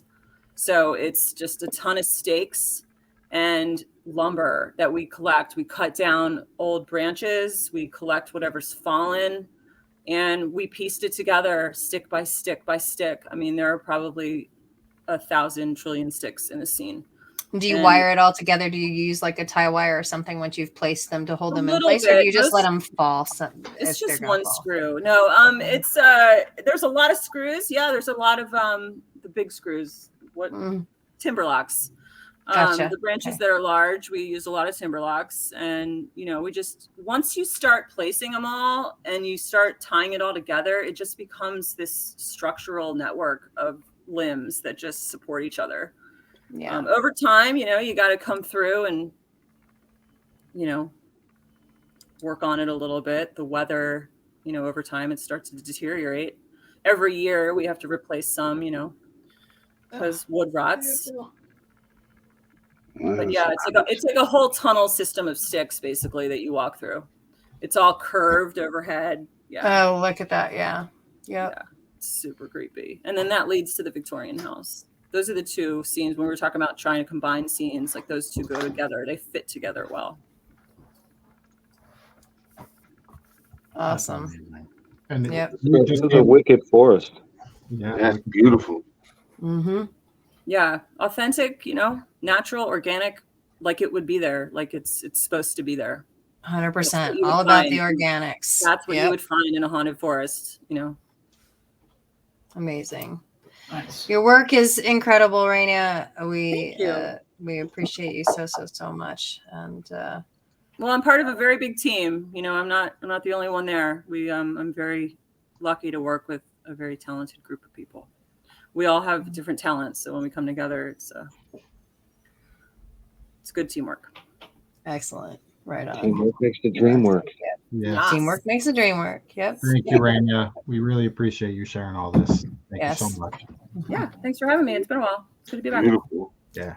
I'm jealous of the Vikings. I've I've been trying to get, for like 8 years, I've been trying to get somebody to do Vikings with me. It's like, let's do Vikings. Everyone's like, no. I'm like, but why? And then I see that. I'm like, That's amazing. Like you said, they're so brutal. They're brutal. They are. They're very brutal. They're They're awesome. scary. And it's on water. It's floating. So when you're walking on it, like you're on the water, the whole thing. And then the actor, he moves the whole thing so that the whole time you're like, whoa, where am I going? That's crazy. That's fun. But, pirates are Bill cool too. vetoed us. Just putting that out there. Now you can prove him wrong. Bill's not even Vic on said camera right fixing now. to go He's cut the his. best Vic says he's fixing to go cut his neighbor's trees down now. Dude, I gotta try to find like 1,000 LED lights. That would be cool too. Yeah, right. China. Hmm. All right. Well, thank you, Alex, Amanda. What do you guys got going on here? So this is for the start of our hayride. So we had an interesting, not predicament, I guess, but like an interesting concept that we had to try to figure out, where we had a barn at the front of our hayride, and we had to figure out what the heck was happening in the barn, because we did a whole changeover with the haunt. So then we came up with this really weird concept, and it was Frankenstein meets farmers. So essentially a bunch of farmers, and like kind of like they're just like a bunch of like, I drank moonshine in the woods. They're literally, if you just mixed hillbillies with Frankenstein. It's literally, that's it. That is what it is. That's it. So with that being said, we had kind of the liberty to use a bunch of trash that we kept finding and repurposing it. Literally anything we could find on the farm we used. And Alex and I made this crazy boiler contraption thing. So the thing in the back, once again, we used wire spools and made a stack. We wrapped the spools. We found an electrical box that we attached to the side.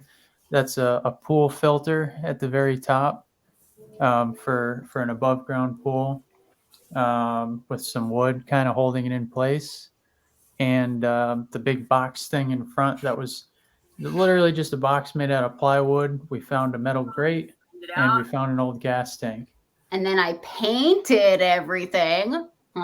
Painted everything. Yes. Cheers. To make it look rusty and cohesive. Even the wires coming up, they're literally just old extension cords that are dead, that are just toasted. And we spray painted them gray and ran them up to those old, what do you call those things? Insulators, I believe, what they're called. Oh, we have all sorts of old wires running across the ceiling of this barn. And this thing like bleeds out smoke too. Yeah, we have fogger in there. We have a fogger in there. And then we, Alex, if you want to touch on what you did for lighting on that. Mm-hmm. Yeah, so we just had a red light on the inside. That opening scene, we kind of had to really boost the amount of wow factor. So we wanted to do super high contrast stuff. It's more mechanical, so we could kind of get away with that with the red lights and the ambers in the background. We built these cryo chambers, and that's those two amber lights you see in the back. They're big, like siren lights almost. I guess that's how you would, beacon lights. And yeah, we have a head in the first one, and then out of the second one, our actor has a step pad, and he runs out, and he has flashing lights and sounds, and he flies out of the doorway at the hay wagon. Mm-hmm. Randall would like to know if there's any shock mats or electrical buzz props there. There is. On the other side of it, well, you can explain. It's your mechanism. So on the other side, we have a longer platform. In the dead center of the platform, we have a Frankenstein table with the wheels, so he can kind of come up like this. And he's just a body. He's not animated. But our doctor has a control panel, and he activates the sequence. and we have a speaker, and it starts playing these, electrical sounds, and then on both ends of the platform, we have 2 poles going up with more electrical insulators and stuff, with wires going over the ceiling and back down to the mechanism that we built on the other side. Okay. And spark poppers are on the poles and things like that. Yeah, so there's a lot of electricity going and our on. actor, as he's doing his act, will activate the spark poppers, and then the other guy will run out, so they tag team at the same time. Oh, nice. And Mike would like to know, did you use any rust effects such as 916 Productions, one of our sponsors, or just regular paint to get that look? Drink. That was a great question. And drink, yes, paint. That was actually all just regular paint. I used a combination of spray paint and hand painting to get the effect. And that probably took me about a full day for it to look all cohesive. That's me being a dingus. So this scene right here was really, really important last year. It was well, it's really, really important every year. Yeah. But so explain that. Legends of Fear, they're kind of based around a local legend called the Melonheads. Melonheads were, I think, only known in 2 states, but it's stemming from Connecticut, from what I understand. And they're basically like the Hills Have Eyes people. And the road that the Melonhead legend took place on, Sawmill City Road, is the road that our haunt is on. Just by chance. Brad and Trish, the owners, really, really love that local legend.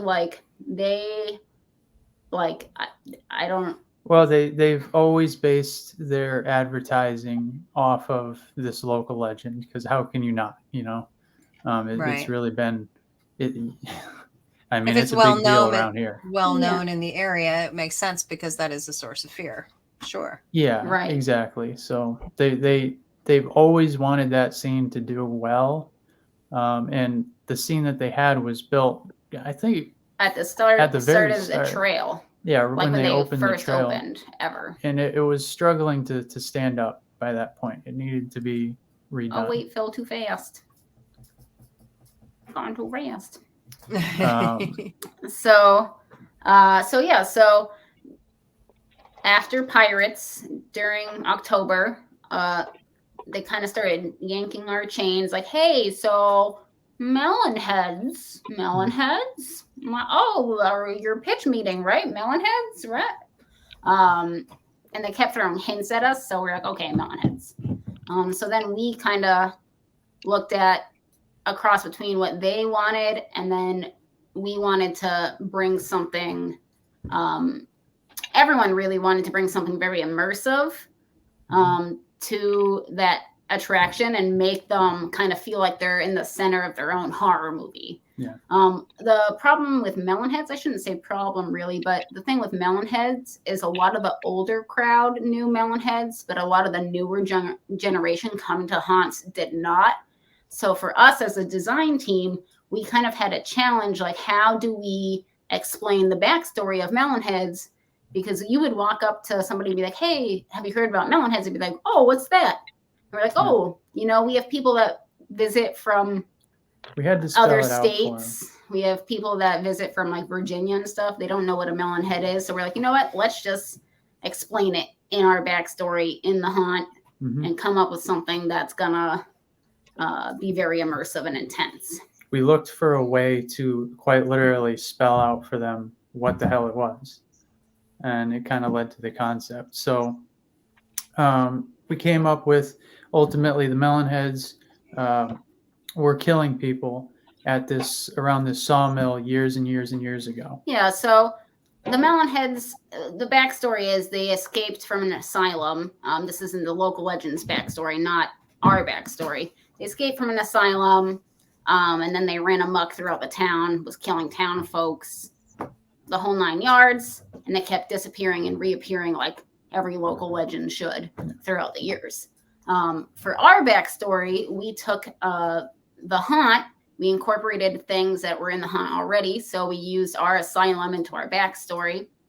And then we thought, hey, I really love the 80s. I love 80s slasher films. Let's do like a campground. Let's do a campground. And then with the Melon Heads, we have the whole Sawmill City Road play. So let's build a sawmill and then have the Melon Heads be in the sawmill and have that kind of tie together. So all in all, we had to build another model. For our pitch meeting. We were being a little extra, maybe. I don't know. Oh, God Nice. damn it. So That's awesome. this one. This is the model that we came up with. Took a while to make, but we wanted as much detail as possible so that Your everyone miniatures are understood. outstanding. So do you guys Thank do that by you. scale, like so many feet per inch or something? Roughly, yeah. Roughly, kind of. I mean that all We try. but a lot of that is figured out on the ground with our other build crew there. And But we've been pretty spot on, Yeah. I would say. I don't know if it's just like dumb luck though, or like we know what we're doing. so the roof comes A little off. bit of The both. roof comes off. Yeah. A little bit of both. Maybe both. Paint. So we even go on the inside. Tilt it Wow. kind of. That's Holy great. crap! Just the model looks good. Yeah. That So sounds great. customers, I'll show you the layout real quick. How did you make customers, those they- lights? Here, I can't hold it and show the layout. Silly. Customers, you can kind of see they come around this here on the dirt. They'll go up here, go in through here, and then you Let's tilt. see if I could show them the Yeah, inside here. you definitely can. So then oh my gosh, They do a they U-turn. do a U-turn around this table and then go back down. I'm not going to give away the scare that happens right there You'll just have to because you'll come just see have to it come at some see point. it yourself. It's brand new, so I don't want to give too much away. But there's something really, really cool that happens in that room. So they pop out the back and go underneath the tower, and then they're out. Right. So basically, you guys got like your own little haunted house that you can just set up on the mantle on Halloween season. Yeah, Yeah. yeah, pretty yeah. much, yeah. Like during Christmas, Yeah. it's like Right. Phil, you can put this in your case in the back. That's true. Yeah. so. This is the Thank you. campground portion. It's named Camp Melonhead because we're very original. Mhm. And like they had Camp Bigfoot and stuff like that. That map is we hand painted that map to go along with our backstory and the campground itself. I don't know if we included a close up of it, but I don't think we have it in a there. couple of fun things in that map itself is we added some of the family's dogs' names in the map, which is really funny. And then the bottom picture is the museum portion. I don't even think we got to explain that, but essentially The camp was turned into a museum. the camp yeah, so we Jurassic Parked them essentially. So the camp was turned into a museum called the Camp Melonhead Museum, and they kind of like ghost toured it, if that makes any sense to anyone, where they opened up an attraction inside a haunted place. And then things go very, very badly the opening night, and that's where we stick the customers is opening night of the attraction. Robert So I'd would like like to to know say- how many hours a week do you guys work on all of this? 40-hour minimum. Yeah. Yeah, we're full time. So anytime, I'd say early season, we're. Yeah, I you know what? I don't even want to think about it. That's Don't fair even wanna enough. think about it. Fair enough. Sorry, I wish I could answer your question. You got a picture of Too the many finished, hours. model that you made? No, we don't. I don't think we have any pictures. There on is here. one picture unpainted that Yeah. Phil should have in there. So this is So that's the inside of what the inside turned out. That's the U-turn on the top picture. So you can see the desk. Mm. We have a bunch of sparker effects that go off in there. the same time that something else happens that I won't spoil. But and actually, if you look down past like the table to the left, you can actually see into that saw blade right there. Yeah. Man, that So we looks built great. So you can see that in the picture. On the bottom picture is the top of where the grate is where that table is. So guests, as they're coming around that corner, can actually look down and see the spinning blade, that whole walkthrough.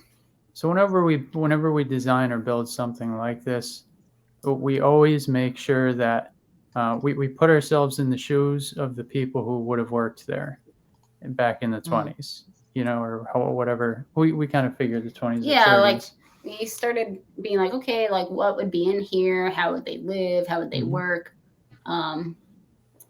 So this was a scene at night.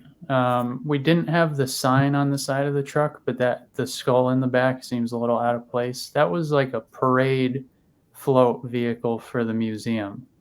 And the scene it crashed when it was returning to the museum that night, and the driver's gone. We couldn't find a picture of it done, but when that scene is in its full glory, you'll actually see the Camp Melonhead Museum on the side, and then the truck is crashed into a fence, and you have like a no parking sign shoved into it, which is very funny. It's like shattered fence. Like shattered fence everywhere. So these were some shots. Actually, we took these really quickly in the middle of the night when we were open. That blue light in the distance, we actually purchased it's similar to what most of you have seen with the fire and ice lights, but it's more of a realistic water reflection light. So when you shine it, and it's got a good throw. It looks legit. It really does look like moonlight shining off the water and reflecting back. And we had that shining up through the trees. Oh, you can see it here. That's right. I added that. Oh, yeah. Yeah, so that's a water effect we have on the boat. Our actor comes from a very unexpected place there. And then there's the truck. The blinker lights are actually really cool. Alex programmed those himself. So they're not actually on blinker. That's actually fake. And done Really well effects. done. Really well done. Thank you. Throughout this whole thing, we had, I believe, 1, 2, 3, 4, 5, 6, 7, 8. I think we had 8 different sound systems for this one area. We really went nuts with sound. And we also did custom soundtracks, and we do for every set we built. Even Pirates, we do customs. And this, you'll hear like the museum voiceovers. So it's actually my voice saying, "Welcome to Camp Melonhead."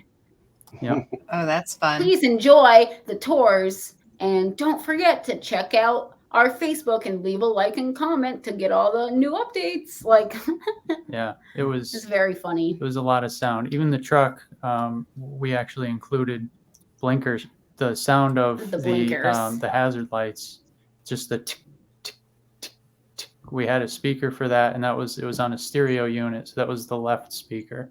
And then for our right speaker, we had our car radio that was still playing. So when you walk by the truck, you hear like Led Zeppelin and all these different bands. And when I did the radio sounds, I even made it sound like a car radio. So I had effects on it that sounded like a radio. I love when you guys are designing a scene, you're thinking about everything from bouncing the sound back and forth to the individual small things that might get missed, but really add to the entire effect as the audience comes through. Yeah. And, I'm just sitting back getting ideas.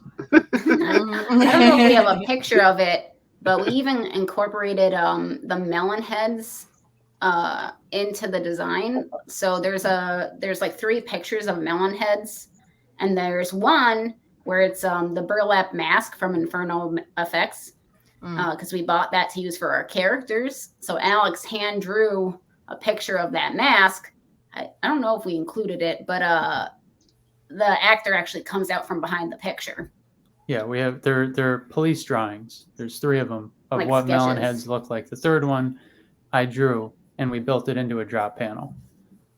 And the guy behind it was the picture it was him. Yeah, it was him. It was the melon head. So they're like, "Oh, it that's a was melon cool head," effect. and then the melon head comes Now out. I'm interested in this melon head story.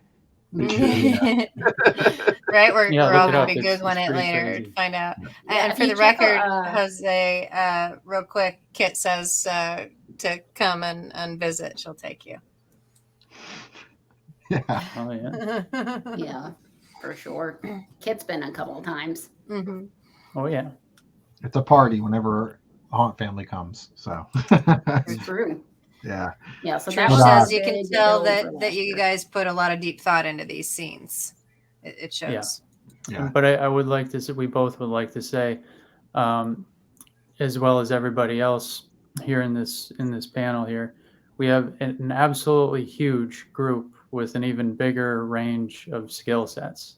You know, I can't even name off everything that every other person does where we work. Phil knows that too. These people are amazing, and you know, without them, none of this could have been possible. You know, everything's an idea until the skill sets kind of mesh together perfectly. You know what I mean? Mhm. So, Teamwork makes the dream work. That's right. oh yeah, Oh, paint. yeah. Paint. Paint. Paint. Thank I you, like to guys. paint. I like to paint a lot. Paint. Paint. I cannot drink anymore. Paint. No way. I don't drink, so My haha. last sip. Is it cheating if it's just fizzy water? I don't know. Maybe. We can pretend.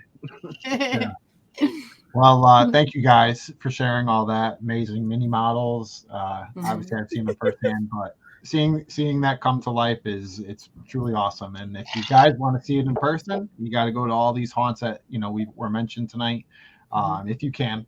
Obviously, circumstances and everything, but it was a great night tonight. Thank you guys for sharing all your techniques, anything, how you guys go about coming to set design, and we appreciate you guys coming on. And yeah, thank you. It was awesome. Thank you for Thanks for having us. I'm in like Thank you 5 very lotto much. clubs, Thank so you. when I win, I'm going to see them all. Now it's time to go back to work. Yes. And Yes. without further ado, I'm going to pass over to Pandora. All right. So Well, if you make again, them fun. Rania Peet with Markoff's Haunted Forest. Thank you so much for being here with us tonight. Yes. Alex and Amanda with Legends of Terra. Thank you so much for being with us. Ryan Visingard with Woods of Terror. Thank you so much for being here with us. Please, guys, check the description of the video and go visit all of their links. Hey, just so show you them some guys love. know, I'm going to copy all your shit when I Yep. start. I know about where you live. Find you. Diablo, if you start making models and you have like little light fixtures and stuff, you better make light bulbs too. You got to do all the little details. And, Why do you think thank I do this? Copy your shit. You're a leech, man. Thank you to all of you for being here and sharing your incredible work with us. We appreciate you so much. And thank you to our sponsors who provided amazing, huge prizes for y'all tonight. And we have some winners. Yes, we do. And if you do hear your name called tonight and you are a winner, please contact me no later than Sunday evening to claim your prize. Otherwise, it goes back on the roster for another show. Again, contact me no later via Messenger here on Facebook than Sunday evening, and we will get your info to our fabulous sponsors that will hook you up with your prizes. So, without further ado, Halloween Shirt Company free shirt goes to Wendy Ewing. Woo, Wendy! Yeah! From Unsub Masks, the Skin Mask, Joe Wolf Ritchie. From Atmos Effects, the Haunted Hallway free download, Grant Alexander Davidson. I want that. Hook me up, man. From Ned's LEDs, the 5 LED sample pack or something else is going to Anna Martin, the Matrix Mom. From Or Monsters, something else. Or something else. Monsters Alive, $25 off. We have Nate Dingman. Woohoo! All right, Nate. Rotten Prop Works set of zombie arms goes to Steve Schwab. Woohoo! He's so suave. He's so suave. Schwab is so suave. Yes. The Toxic Effects Baby Boo t-shirt goes to Darlene Bobick Patrick. From Fright Night Studios, the Bloody Hatchet prop goes to Chris Roosh. The Roosh. Cobwebs and Candlesticks. We had 2 Demon Hearts to give away in honor of Valentine's Day. Winner number 1 is Katrina Manis. Winner number 2 is Sean Regal. Congratulations, guys. Woo! Demon Hearts. From Nightmare Makers, 1 unfinished Skull of the 5 Variations goes to Brianna Johnson. Drop Dead Design Studios 25% off goes to Austin Zitelli. 916 Productions $25 off goes to Tony Citro. And Froggy's Fog Gallon of Bog Fog goes to Erica Jones. Awesome. I need to get some of that, some more. And an ornament from Horror Ornaments goes to Tracy Phillips Clark. And the $50 off coupon from Fright Props goes to Tia Bidwell. Spirit Badges 10 badges of your choice, Chad Steckley. And from Haunted Hills Productions, the Necro Nurse mask goes to Jack Mack. Jack. And last but most certainly not least, from Monster Misfits, 1 bottle of Monster Blood goes to Ashley Ryman. Congratulations to all our winners tonight. Thank you so much for being here with us, for asking questions of our panel. And thank you so very, very, very, very much to our sponsors for all these great prizes. We appreciate you. Please make sure you go to them for all your haunt needs. All your haunt needs. All your haunt needs. Paint. Paint. Yes. Damn, Paint. I'm out. Nope. Cheers, everyone. Thank you again. Rain is We like, nope. appreciate you. And Sucks with getting that, lost, don't it? Jose, you want to close us out? Diablo. I suppose. Well, I suppose. This is a I'm weird. not a very good public speaker. Though. I don't think any of us are. Right. I want to thank all the guests for coming out. You guys are amazing. I'm definitely going to copy all your shit. I mean, not copy, but yeah, We probably. try. You're inspired. But I'll act like it's my own, and I'm glad that everybody came out to watch the show. I'm glad for all our sponsors that come out and give us prizes all the time, and man, we just gotta love it. And make sure you go to them for all your haunt needs, because they're giving you free stuff, man. You can't beat that. And next week we're gonna do a home hunter show. I mean, in 2 weeks we're gonna do a home hunter show. Hope you guys tune in. And that's it. Love you guys. Peace out. We love you. Have a great Hunters for life. day. You guys rock. How long is